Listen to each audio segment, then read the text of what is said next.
Good morning students. Online lecture की कड़ी के अंदर मैं महिपाल सिंह एक बार फिर से आप लोगों का स्वागत करता हूं। तो लास्ट क्लास में अपन ने पढ़ा डाईएन्सेफेलोन तक। तो अपन ने टेलेनसेफेलोन अर्थात फोर ब्रेन के बारे में पढ़ा था। प्रोएन्सेफेलोन के बारे में पढ़ लिया। प्रोएन्सेफेलोन के अंदर अर्थात फोर ब्रेन के अंदर अपन ने टेलेनसेफेलोन और डाईएन्सेफेलोन को पढ़ लिया। उसके बाद में ब्रेन के अंदर अपन पढ़ रहे हैं, अभी ब्रेन का क्लासिफिकेशन चल रहा है ब्रेन के अंदर। उसके बाद में अपन पढ़ेंगे मिड ब्रेन जिसको क्या बोलते हैं, माइएन्सेफेलोन। टेलेनसेफेलोन हो गया। टेलेनसेफेलोन के बाद में अपन अब पढ़ेंगे मिड ब्रेन के बारे में। मिड ब्रेन में मेजेनसेफेलोन, मेजेनसेफेलोन।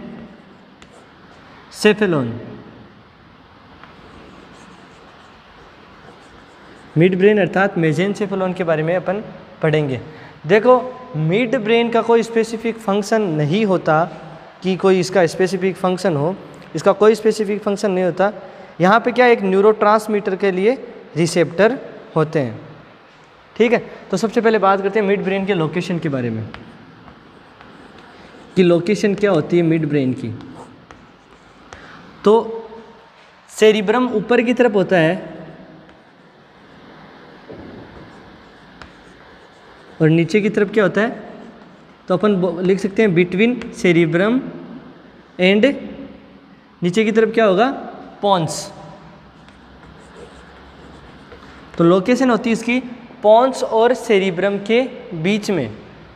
मिड ब्रेन जिसको अपन मेजेनसेफेलोन बोलते हैं, जिसकी लोकेशन होती है मिड सेरिब्रम और पोन्स के बीच में। और अपन ये भी बोल सकते हैं कि ये सेरिब्रम के नीचे की तरफ स्थित होता है।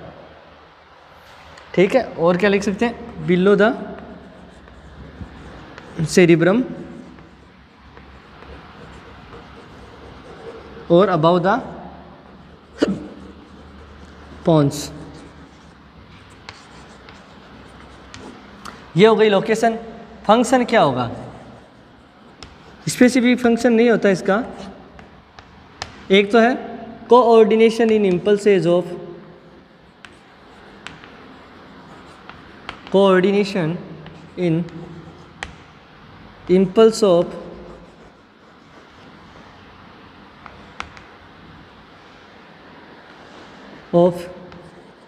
visual and hearing,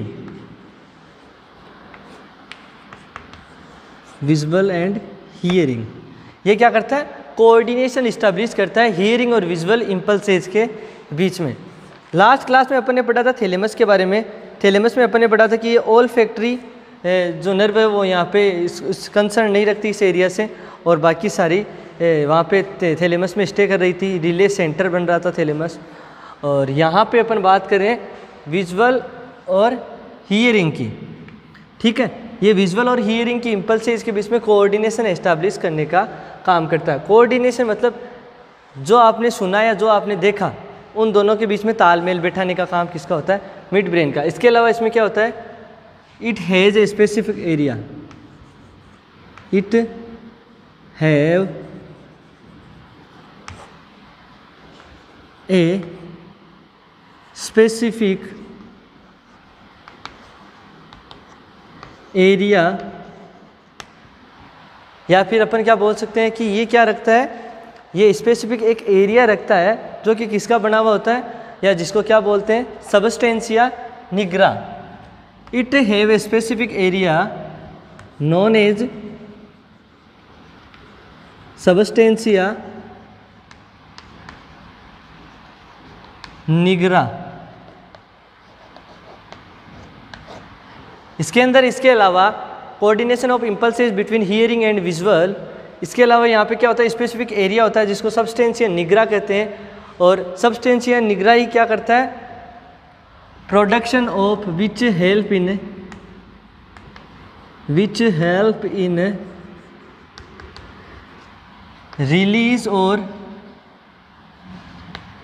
production of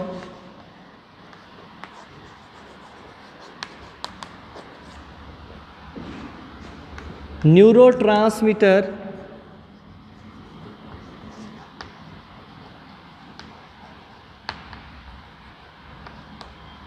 dopamine.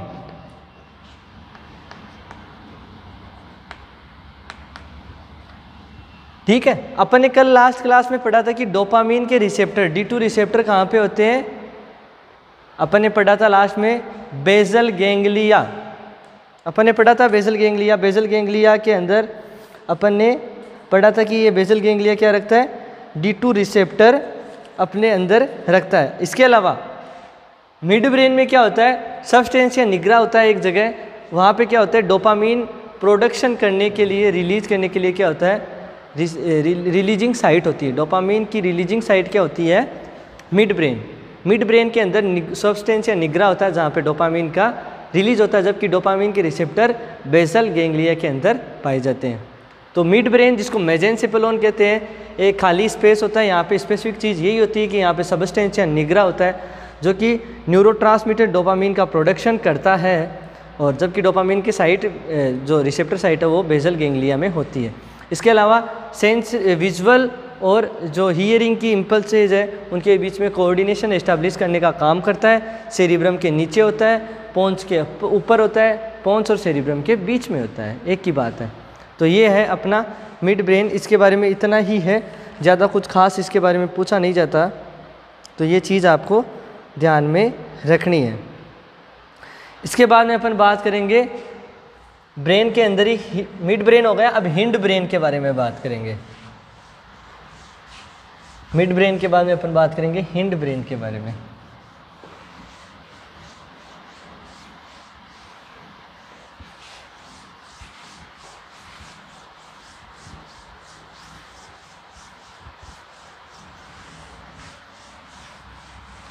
अब अपन बात करेंगे हिंड ब्रेन के बारे में।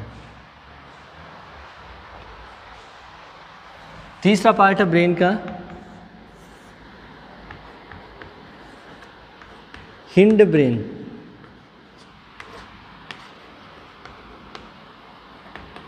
जिसको रोम्बेनसेफेलोन बोलते हैं।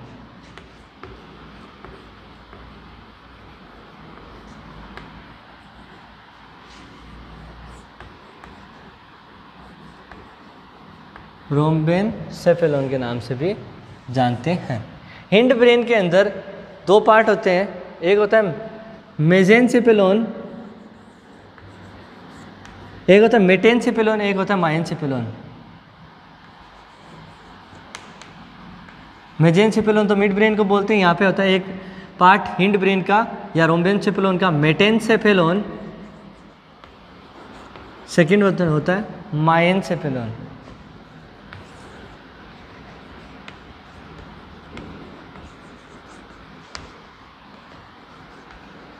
तो दो जगह यहाँ पे होती है, दो पार्ट होते हैं इसके हिंड ब्रेन के, एक मेटेनसेफेलोन, एक माइनसेफेलोन। मेटेनसेफेलोन के अंदर आता है पोन्स एंड सेरिबेलम।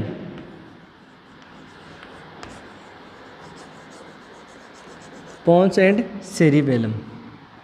वहीं पे माइनसेफेलोन के अंदर एक ही जगह आती है जिसको बोलते हैं मेडुला ओब्लोंगेटा।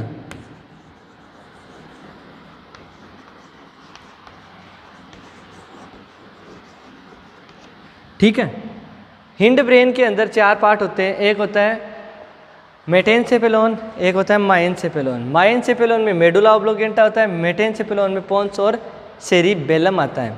तो यहाँ पे अपन सबसे पहले बात करेंगे पोन्स के बारे में।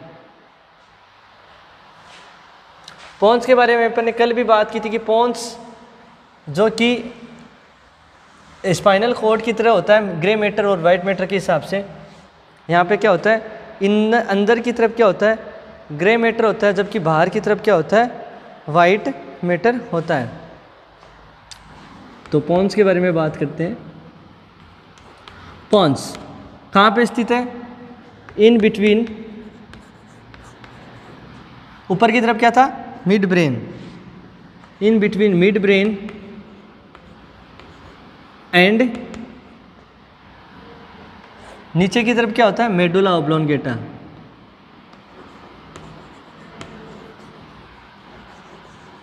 ओब्लोंगेटा।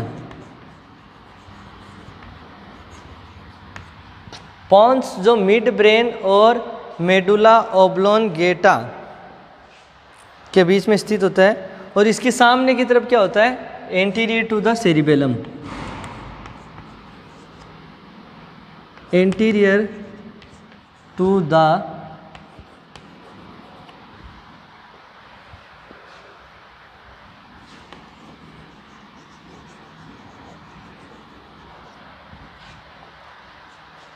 हिंड ब्रेन, जिसको रोम्बेनसेफेलोन बोला, जिसके अंदर पहला पार्ट अपन पढ़ रहे हैं मेटेनसेफेलोन का। मेटेनसेफेलोन का पहला पार्ट है पोन्स। पोन्स में अपन ने पढ़ा कि ये मिड ब्रेन और पोन्स मेडुला ओब्लोंगेटा के बीच में स्थित स्ट्रक्चर है, जिसके एंटीरियर क्या होता है, सेरिब्रम होता है। सामने की तरफ क्या होता है, सेरिब्रम होता है। पोन्स के अंदर अपन बात कर रहे हैं सेरिब्रम, क्या सेरिबेलम, सेरिब्रम नहीं सेरिबेलम, स्पेलिंग गलत लिख दी, सेरिबेलम होता है, ठीक है।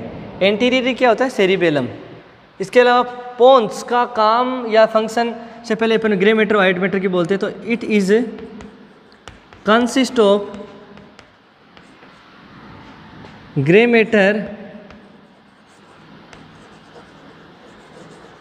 Inside and white matter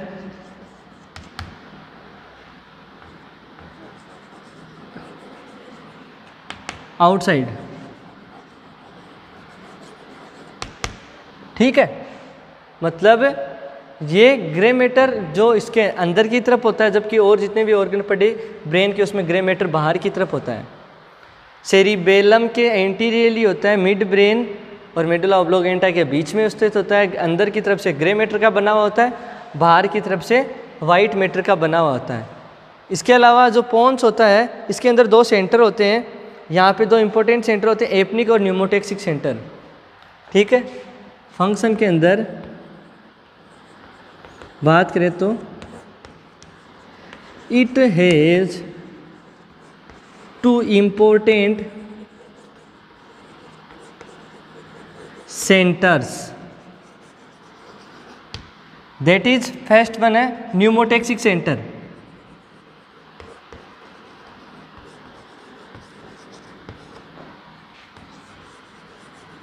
second one है एपनिक सेंटर।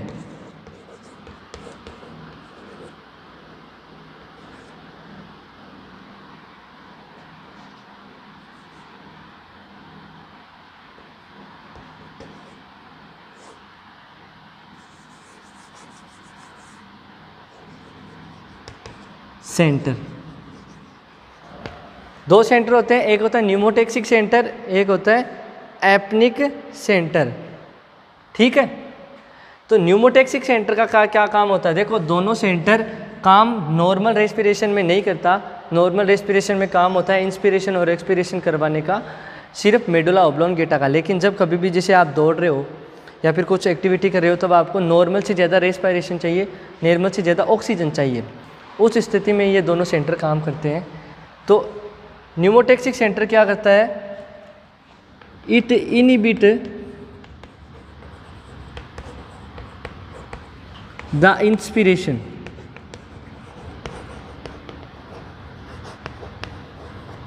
आफ्टर sufficient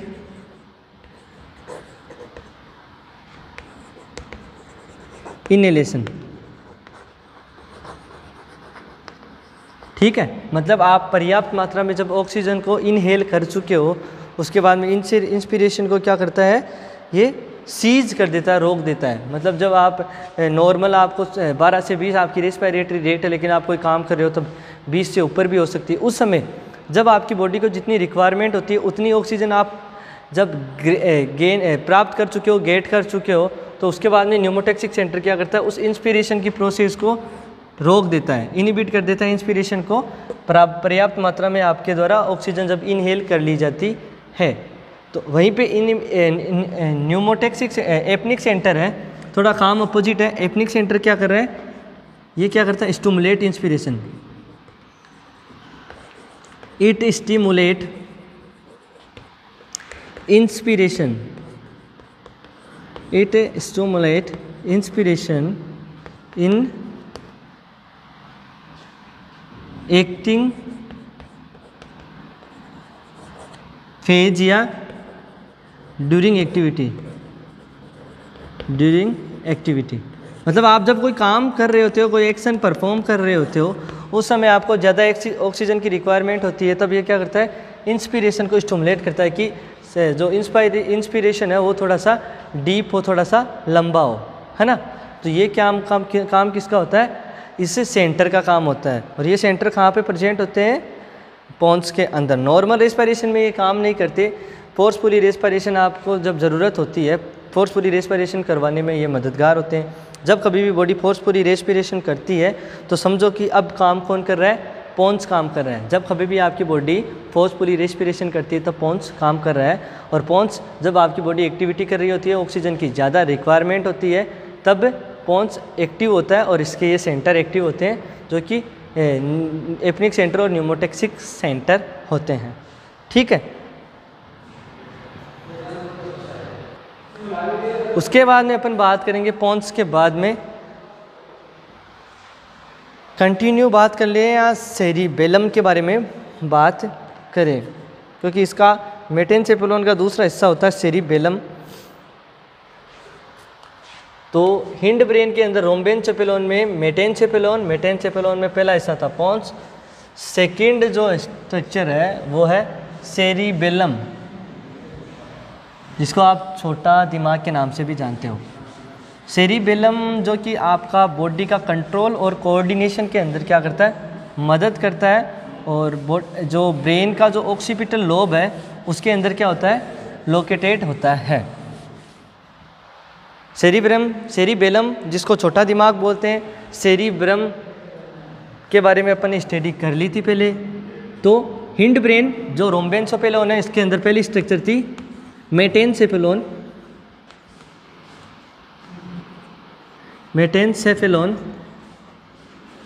मेटेनसेफेलोन के अंदर अपन बात कर रहे थे पोन्स की। दूसरा है सेरिबेलम, दूसरी है सेरिबेलम। ठीक है, लॉजिकल ब्रेन की बात कर ली थी अपन ने, सेरिब्रम को बोला। छोटा दिमाग या लिटिल ब्रेन अपन बोल रहे हैं सेरिब्रम को, सेरिबेलम को। सेरिबेलम जो कि लिटिल ब्रेन, क्या बोल देंगे अपन इसको, लिटिल ब्रेन, छोटा दिमाग। सेरिब्रम को अपन ने बोला था लॉजिकल ब्रेन। लिम्बिक सिस्टम को अपन ने बोला इमोशनल ब्रेन। अब एक्चुअल लोकेशन की बात करें तो अपन ने लोकेशन में इसको पोन्स से थोड़ा साइड में बनाया था। मतलब यहाँ पे सेरिब्रम था, सेरिब्रम से इसे कंटिन्यू था midbrain, pons, medulla oblongata और स्पाइनल कॉर्ड, और यहाँ पे अपन ने सेरिबेलम को बनाया। तो अपन बोल सकते हैं कि सेरिबेलम कहाँ है, बिहाइंड द पोन्स। तो अपन बोल सकते हैं लोकेशन में बिहाइंड द पोन्स, पोन्स के पीछे, एंड बिलो द सेरिब्रम। यहाँ पे फ्लेक्स सेरिब्राई थी जो सेरिब्रम और सेरिबेलम को बांट रही थी, और ट्रांसवर्स साइनस भी यहाँ पे मौजूद थे। ठीक है, बिलो द सेरिब्रम, सेरिब्रम के नीचे, behind the pons, in the occipital lobe, in the occipital lobe, occipital lobe में ही स्थित होता है। ये तो क्या है, लोकेशन है। लोकेशन के बाद में अपन बात करते हैं फॉर्मेशन के बारे में। इसकी फॉर्मेशन किसके द्वारा होता है, फॉर्म्ड बाय ग्रे मैटर, ये ग्रे मैटर द्वारा बना होता है। तो पोन्स के अलावा जो भी है यहाँ तक वो ग्रे मैटर के द्वारा। मेडुला में अलग बात करेंगे, फॉर्म्ड बाय ग्रे मैटर।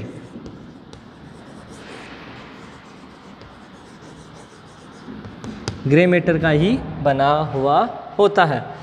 अब ये क्या करता है, ये अपना बॉडी का बैलेंस मेंटेन रखने का काम करता है। सेरिबेलम को भी दो भागों में बांट दिया जाता है।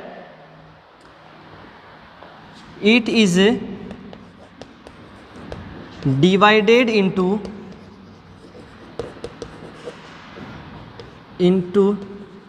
2 parts by वर्निस। वर्निस के द्वारा जो सेरिबेलम है उसको 2 भागों में बांट दिया जाता है। एक स्ट्रक्चर होती है वर्निस। वर्निस क्या करती है, सेरिबेलम को 2 लोब्स में बांट देती है, ठीक है। लेकिन इसका जो फंक्शन होता है वो इनवॉलेंट्री कंट्रोल में होता है। अब इसके फंक्शंस के बारे में बात करेंगे। 2 पार्ट्स या 2 लोब, ठीक है। अब इसके फंक्शन के बारे में बात करेंगे, फंक्शन क्या होता है, ठीक है।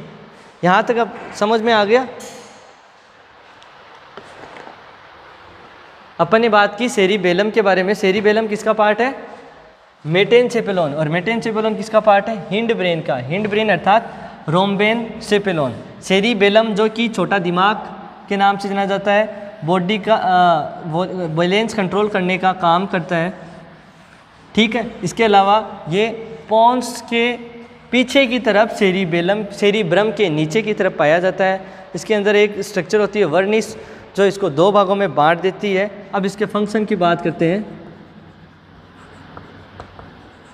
तो इसके फंक्शन बताता हूँ। इसके फंक्शन इनवॉलेंट्री कंट्रोल में होते हैं। Its function is in involuntary control, मतलब अपने कंट्रोल में नहीं होते इसके function. Its function is in involuntary control. और इसका मेन क्या काम होता है, देखो उसकी बात करते हैं। It is the organ which is responsible for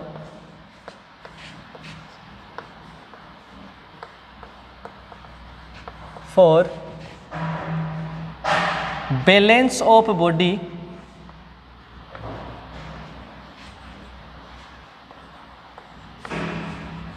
comma gate.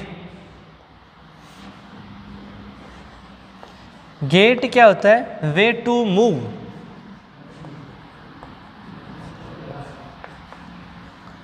Move comma coordination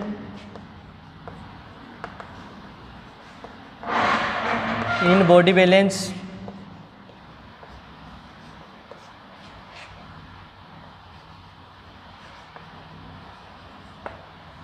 bye the help of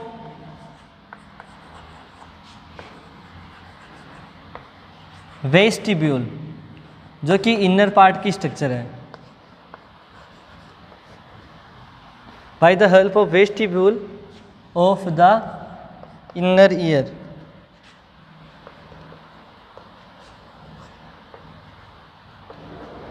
ठीक है। सेरिबेलम का मेन फंक्शन होता है बॉडी बैलेंस को मेंटेन रखने का। तो ये क्या करता है, responsible for balance of body. Body के जो बैलेंस है उसके लिए जिम्मेदार कौन सा ऑर्गन होता है, सेरिबेलम होता है। इसका फंक्शन इनवॉलेंट्री कंट्रोल में होता है। जब कभी भी क्या होता है, आदमी शराब पीता है तो उसका बॉडी का बैलेंस गड़बड़ हो जाता है। तो बैलेंस गड़बड़ होने के पीछे काम क्या होता है कि अब सेरिबेलम का फंक्शन परफॉर्म नहीं हो पाना, ठीक है। सेरिबेलम पीछे की तरफ पाया जाता है, ऑक्सीपिटल लोब में पाया जाता है, और पोन्स के पीछे की तरफ, सेरिब्रम के नीचे की तरफ। बॉडी बैलेंस को मेंटेन करता है। गेट, वे टू मूव, कैसे चलना है, ये निर्धारित कौन करता है, सेरिबेलम। इसका फंक्शन इनवॉलेंट्री कंट्रोल में होता है। बॉडी बैलेंस, इसके अलावा कोऑर्डिनेशन इन बॉडी बैलेंस, मतलब जितने भी बॉडी ऑर्गन हैं उनके बीच में बैलेंस स्थापित करने का काम करता है। अर्थात posture, coordination in body balance मतलब पोस्चर, आपकी क्या पोस्चर रहेगी, ठीक है। तो आपकी पोस्चर को निर्धारित करने वाला ऑर्गन होता है सेरिबेलम। आपकी बॉडी बैलेंस को निर्धारित करने वाला, वे टू मूव, कैसे चलना है उसको निर्धारित करने वाला ऑर्गन सेरिबेलम। इनवॉलेंट्री फंक्शन होता है इसका, अपने कंट्रोल में नहीं होता। तो इसको अपन क्या बोल सकते हैं, centre of posture and balance. Cerebellum को बोल सकते हैं centre of posture and balance.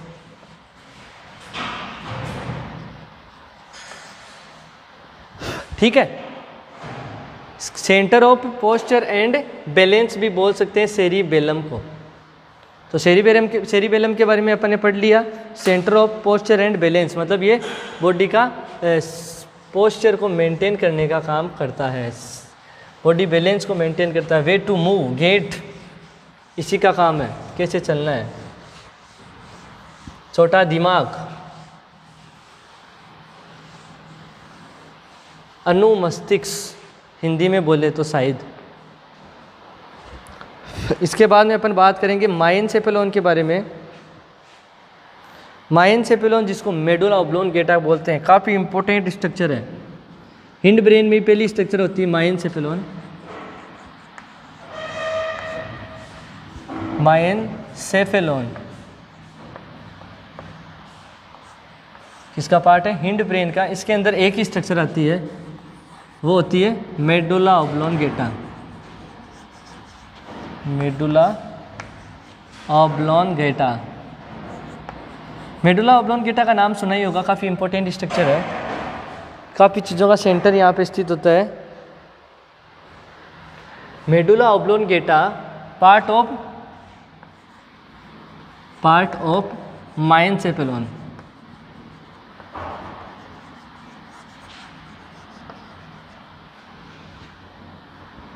स्थित कहाँ होता है? In between pons and spinal cord. Spinal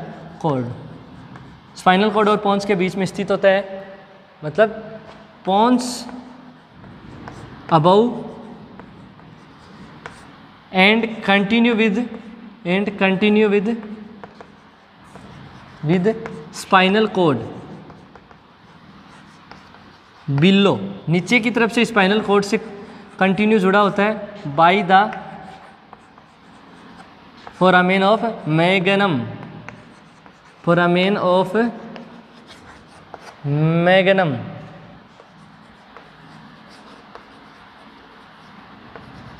foramen of magnum से ये central canal of spinal cord उससे डायरेक्ट जुड़ा हुआ होता है। फोरामेन ऑफ मैग्नम, और जबकि एक और फोरामेन आया था फोरामेन ऑफ मेगांडी, जो कि फोर्थ वेंट्रिकल को स्पाइनल कॉर्ड से जोड़ रही थी। और ये मेडुला ऑब्लोंगेटा स्पाइनल कॉर्ड से जुड़ता है किसके थ्रू? फोरामेन ऑफ मैग्नम की सहायता से। इसके अलावा ये फॉर्म्ड होता है, it is formed by mixing of grey and white matter.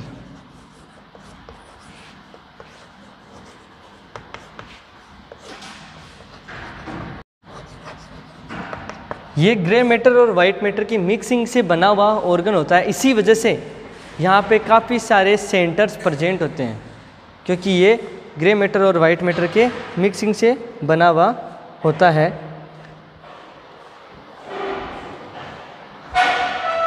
Location हो गई, और ये भी ऑक्सीपिटल लोब में है, इन ऑक्सीपिटल लोब ऑक्सीपिटल लोब में स्थित होता है, स्पाइनल कॉर्ड से जुड़ा हुआ होता है। फोरामेन ऑफ मैग्नम से ऊपर की तरफ पोन्स होता है, ग्रे मैटर और वाइट मैटर की फॉर्मेशन से बना हुआ होता है। ठीक है, अब ग्रे मैटर और वाइट मैटर मिलकर क्या बनाते हैं? It is formed by mixing of grey matter and white matter and form. Grey matter और वाइट मैटर जब मिलते हैं तो क्या बनाते हैं? RAS, रेनिन एंजियोटेंसिन सिस्टम नहीं, reticular activating system. Reticular activating system.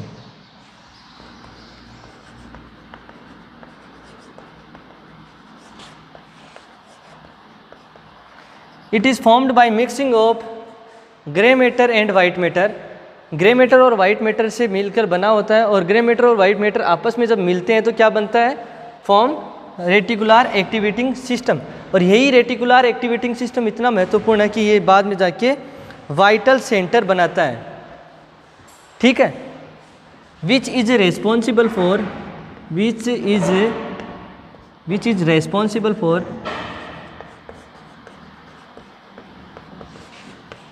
For forming it vital centre. जब ग्रे मैटर और वाइट मैटर की मिक्सिंग होती है तो बनता है रेटिकुलर एक्टिवेटिंग सिस्टम, और यही रेटिकुलर एक्टिवेटिंग सिस्टम जिम्मेदार होता है इसका वाइटल सेंटर बनने का। इसका वाइटल सेंटर बनने का कारण क्या है? यहाँ पे रेटिकुलर एक्टिवेटिंग सिस्टम है, और किस किस का वाइटल सेंटर होता है इसके बारे में बात करते हैं। देखो, वाइटल ऑर्गन्स को कंट्रोल करने वाला जो सेंटर होता है उनको वाइटल सेंटर बोलते हैं, चाहे वो एक वाइटल ऑर्गन को कंट्रोल करो चाहे दो को करो। लेकिन जब एक से ज़्यादा वाइटल ऑर्गन्स को कंट्रोल किया जाता है तभी इसको बोला वाइटल सेंटर, ठीक है, क्योंकि रेटिकुलर एक्टिवेटिंग सिस्टम यहाँ पे मौजूद है। रेटिकुलर एक्टिवेटिंग सिस्टम बना था ग्रे मैटर और वाइट मैटर की मिक्सिंग की वजह से, ठीक है, और रेटिकुलर एक्टिवेटिंग सिस्टम ही जिम्मेदार है इसके वाइटल सेंटर होने का। अब किस किस का वाइटल सेंटर है? ये कार्डियोवेस्कुलर रेगुलेटिंग सेंटर है, मतलब cardiac regulating centre, vascular regulating centre, respiratory regulating centre. Temperature regulating centre तो हाइपोथैलेमस है। इसके अलावा रिफ्लेक्स रेगुलेटिंग सेंटर भी इसको बोलते हैं। मेडुला ऑब्लोंगेटा जो कि ऑक्सीपिटल लोब में स्थित है बिटवीन स्पाइनल कॉर्ड और pons. Pons above spinal cord, नीचे स्पाइनल कॉर्ड से कंटिन्यूस जुड़ा हुआ होता है। फोरामेन ऑफ मैग्नम की सहायता से ऑक्सीपिटल लोब में होता है। काफ़ी इंपॉर्टेंट स्ट्रक्चर होती है। ग्रे मैटर और वाइट मैटर की मिक्सिंग से बना हुआ होता है। जब ग्रे मैटर और वाइट मैटर की मिक्सिंग होती है तो बनता है रेटिकुलर एक्टिवेटिंग सिस्टम, और रेटिकुलर एक्टिवेटिंग सिस्टम इसको बनाता है वाइटल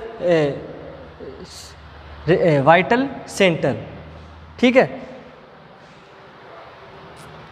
अब यहाँ पे कौन कौन से वाइटल सेंटर हैं? एक है कार्डियोवेस्कुलर,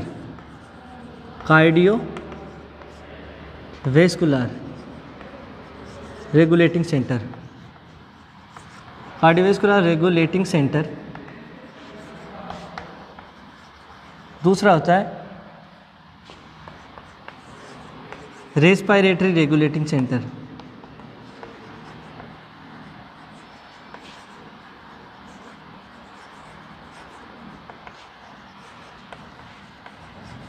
तीसरा होता है रिफ्लेक्स रेगुलेटिंग सेंटर।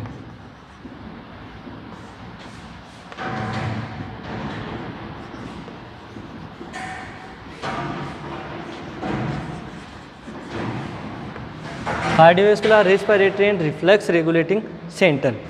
अब कार्डियो और वेस्कुलर दोनों अलग अलग लिखेंगे। अब कार्डियो और वेस्कुलर, थोड़ा ऊपर हो गया, यहाँ पे वेस्कुलर, कार्डियो और vascular regulating centre. Cardiovascular regulating centre में ये इसका फंक्शन क्या होता है? कार्डियक एक्टिविटी को कंट्रोल करना। कार्डियक एक्टिविटी क्या होती है? कार्डियक एक्टिविटी के अंदर heart rate, cardiac regulate HR मतलब हार्ट रेट को कंट्रोल करने का काम, रेगुलेट करने का काम किसका होता है? मेडुला ऑब्लोंगेटा का, ठीक है। आपने कीमो रिसेप्टर और बेरो रिसेप्टर के बारे में सुना होगा। कीमो रिसेप्टर और बेरो रिसेप्टर जो कि सेंसिटिव होते हैं, केमिकल रिसेप्टर और बेरो रिसेप्टर जो कि ऑक्सीजन सेचुरेशन के प्रति सेंसिटिव होते हैं और हार्ट रेट को रेगुलेट करने के अंदर मदद करते हैं, ठीक है। इनका ट्रिगर कहाँ होता है? मेडुला ऑब्लोंगेटा में। ऑक्सीजन सेचुरेशन कितनी है वो ट्रिगर करेगा। अगर बेरो रिसेप्टर की बात करें, ऑक्सीजन सेचुरेशन कितनी है तो ये कम होगी तो ट्रिगर करेगा मेडुला ऑब्लोंगेटा को, तो मेडुला ऑब्लोंगेटा क्या कर देगा? हार्ट रेट को बढ़ा देगा और रेस्पिरेटरी रेट को बढ़ा देगा। दो रिसेप्टर है ब्लड वेसल्स की वॉल पे, कीमो रिसेप्टर और बेरो रिसेप्टर, जो कि ट्रिगर होते हैं ऑक्सीजन सेचुरेशन के प्रति, और वो ट्रिगर कहाँ पहुँचता है? मेडुला ऑब्लोंगेटा के। मेडुला ऑब्लोंगेटा उसके जो सा उसका काम होगा, उसके जैसा अगर सेचुरेशन कम है तो रेस्पिरेटरी रेट को बढ़ाएगा, इंस्पायरेशन को बढ़ाएगा, और ज़्यादा है तो कम कर देगा। ये काम होता है। वेस्कुलर के अंदर वेसो कॉन्स्ट्रिक्शन और vaso regulate heart rate and activity of heart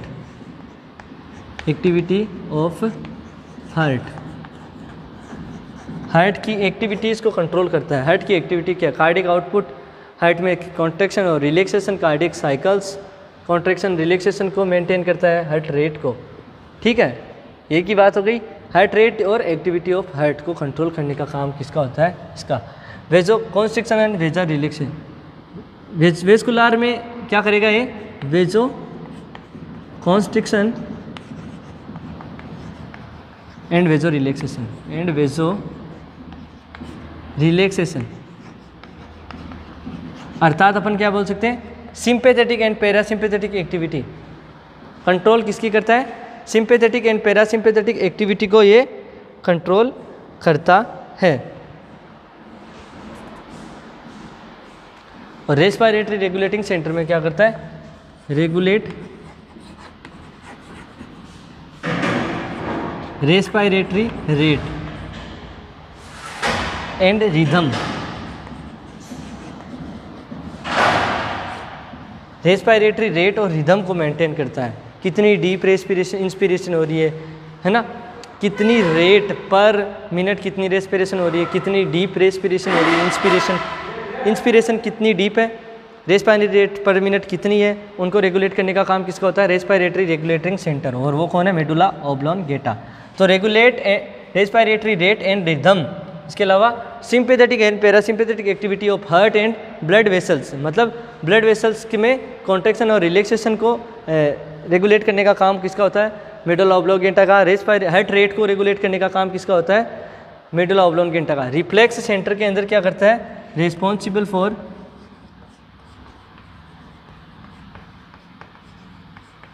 for blinking,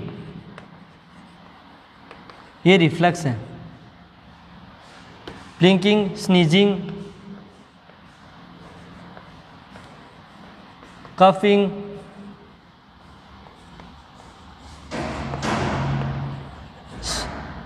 gagging and vomiting.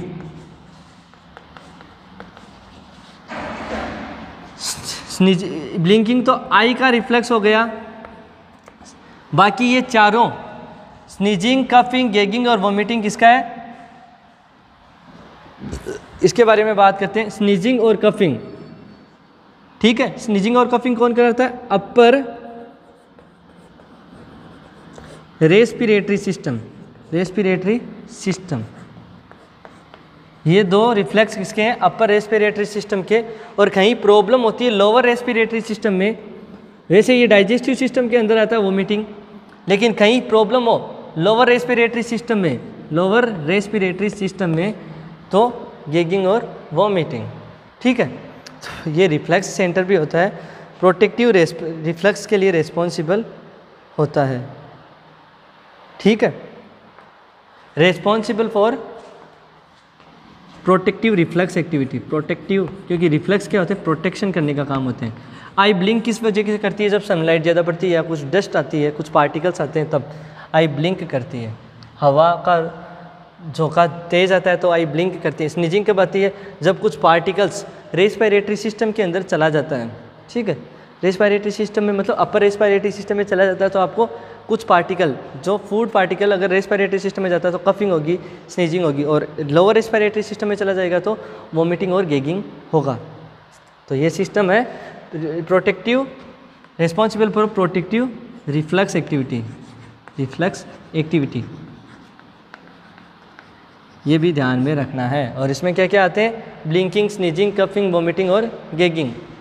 तो 3 प्रकार के सेंटर मेडुला ऑब्लोंगेटा में प्रेजेंट होते हैं। वो उसकी वजह है रेटिकुलर एक्टिवेटिंग सिस्टम।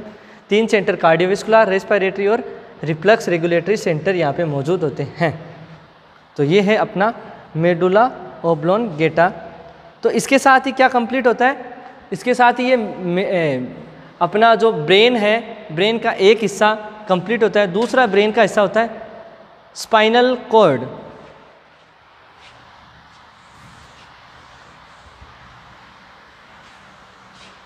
ब्रेन का दूसरा हिस्सा क्या होता है? Spinal cord.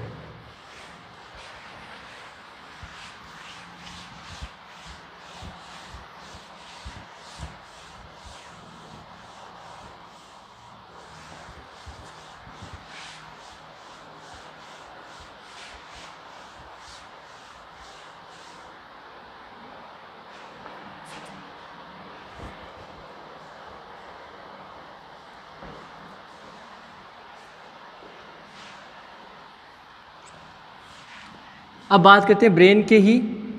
ब्रेन अपन ने CNS के बात की थी। CNS में 2 हिस्सा पढ़ा था, एक था ब्रेन, ब्रेन कंप्लीट हो चुका है।